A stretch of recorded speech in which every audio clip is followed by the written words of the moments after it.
वालेकुम फ्रेंड्स, क्या हाल है। उम्मीद है कि आप सब खैरियत से होंगे।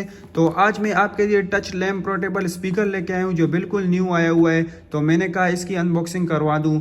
तो वीडियो शुरू करने से पहले आपसे गुजारिश करूंगा कि मेरे चैनल को सब्सक्राइब करना और वीडियो को मुकम्मल देख के लाइक करना। तो चले मैं अनबॉक्स करवा के बताता हूँ। ये एक न्यू लाइट आया हुआ है, लैम्प भी है और इसमें आप गाने जो भी सुनना चाहो आप सुन सकते हो। ब्लूटूथ से मोबाइल कनेक्ट करके आप जो भी सुनना चाहो या कार्ड लगाना चाहो। तो इसकी चलो मैं अनबॉक्स करवा के आपको बताता हूँ।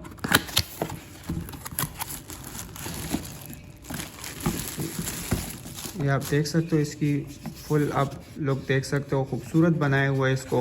तो मैं इसको ऑन करवा के भी आपको बताता हूँ। ये मैंने ऑन किया। बहुत ही ज़बरदस्त किस्म की लाइट इसमें आपको नज़र आ रही होगी।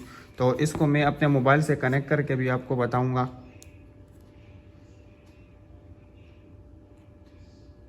तो इसमें हम अपने ब्लूटूथ सर्च करेंगे और सर्च में इसका नाम आएगा तो मैं आपको कनेक्ट करके आपको चेक करवाता हूँ। ये देख सकते हो, ये मॉडल नंबर है 671, इसकी मॉडल नंबर है। इसके साथ ये पेयर होगा तो मैं आपको इसको बकाया कनेक्ट हो चुका है। ये कनेक्ट हो गया तो मैं आपको एक सॉन्ग लगा के चेक करवाता हूँ। तो इसको आप यहाँ से तेज स्लो कर सकते हो। ये प्लस का निशान देख सकते हो।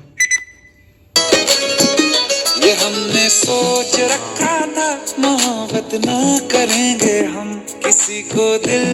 साउंड तो आपको अच्छा लगा होगा, लेकिन मैं आपको इसमें एक और दिलचस्प वाली चीज़ बता देता हूँ कि इसके अंदर आप टच लैम्प आप देख सकते हो। इसको मैं सिर्फ यहाँ से टच करूँगा और इसकी रोशनी आप देख सकते हो चेंज होगी सिर्फ टच करने से। वाह, कितनी खूबसूरत लाइट है, आप देख सकते हो। हर किस्म की इसमें तकरीबन मल्टी लाइट है। इसमें आप कौन सी लाइट आपको पसंद हो, आप लैंप है, मतलब आप नाइट में अगर लाइट लगाना चाहते हो तो बहुत ही खूबसूरत किस्म की लाइट आपको नज़र आ रही होगी। बहुत ही प्यारी लाइट है और इसकी आपको मैं प्राइस बताऊंगा, लाजमी लेने का, परचेज़ करने का दिल चाहेगा। तो इसकी प्राइस सिर्फ और सिर्फ 500 रुपीज़ से टच लैम्प है। आप देख सकते हो, इसको आप टच करोगे, जौन सा लाइट आपको लैम्प पसंद आएगा आप उसको सेलेक्ट करके आप यूज़ कर सकते हो। और साउंड आप इसको आपने सुन लिया है, इसमें आप कार्ड भी लगा सकते हो। मुकम्मल इसकी मैंने आपको रिव्यू दी है। तो आपको उम्मीद है कि वीडियो अच्छी लगी होगी। तो इसको लाइक कर देना, चैनल को सब्सक्राइब कर देना। शुक्रिया।